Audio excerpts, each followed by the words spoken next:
In December 1970, Paul Giamatti is a strict, hidebound classics professor at Barton Academy, the New England boarding school that he once attended on scholarship. His students and fellow teachers dislike him for his harsh grading and stern attitude. Giamatti's headmaster, Woodrup, berates him when he costs the academy an important donor by failing his son in his class, prompting Princeton University to rescind his offer of admission. As punishment, Giamatti is forced to supervise the holdover students left on campus for the holidays, including Angus Tully, whose mother abruptly canceled a trip to St. Kitts to honeymoon with his new stepfather.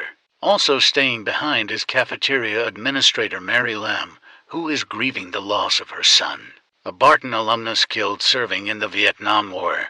To their dismay, Giamatti imposes studying and exercise on the holdovers' break. After 6 days, the wealthy father of one of them arrives by helicopter and agrees to take all the students on the family's ski trip. Angus, unable to reach his parents for permission, is left alone at Barton with Giamatti and Mary. Giamatti catches him trying to arrange a hotel room, leading to a chase around the school until Angus defiantly leaps into a pile of gym equipment, dislocating his arm. At the hospital, Angus lies to protect Giamatti from Blaine.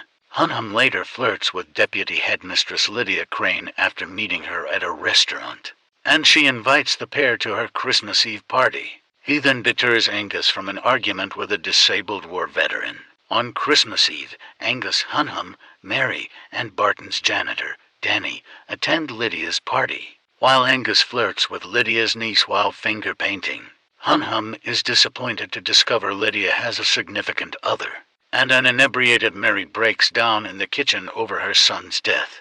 Giamatti insists on leaving early, despite protests from Angus, who angrily blurts out that his father is dead, causing Mary to chastise Giamatti for his insensitivity. Having reflected upon his behavior, Giamatti puts together a small Christmas celebration, and with Mary's persuasion, grants Angus's wish for a field trip to Boston, dropping Mary off in Roxbury to spend time with her pregnant sister. Angus and Giamatti bond over various activities in Boston, including ice skating and a visit to the Museum of Fine Arts.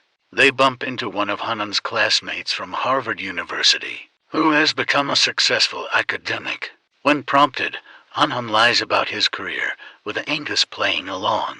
After incessant questioning, Giamatti confesses to Angus that he was expelled from Harvard after assaulting a peer, the son of a legacy donor who framed him for plagiarism, which ruined his career prospects. Thanks to the charity of one of his former teachers, he was able to secure a teaching position at Barton. In the morning, Giamatti discovers that he and Angus both suffer from depression after noticing that they take the same antidepressant. When they go to see Little Big Man at the Orpheum Theater, Angus sneaks away and Giamatti catches him entering a taxi. Angus explains that his father is actually alive and confined at a nearby sanatorium. Giamatti takes Angus to see his father, whose mental illness drove his family apart. Over dinner, he reassures an anxious Angus that he is not fated to be like his father. They join Mary and Danny to celebrate New Year's Eve, watching the Times Square ball drop on TV and setting off a Nemato firework in the school kitchen. When school resumes in January 1971, Giamatti is summoned to Woodrup's office.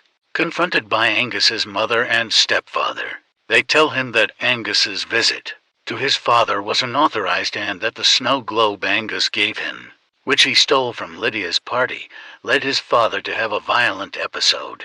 The mother and stepfather plan to send Angus to military school, but Giamatti stands up for Angus and takes the blame for the trip. He is fired, but Angus is allowed to stay at Barton. Giamatti decides to finally pursue his lifelong dream of visiting the ruins of Carthage. Mary, who has come to better terms with the loss of her son, gives Giamatti a notebook for the monograph he had long wanted to write.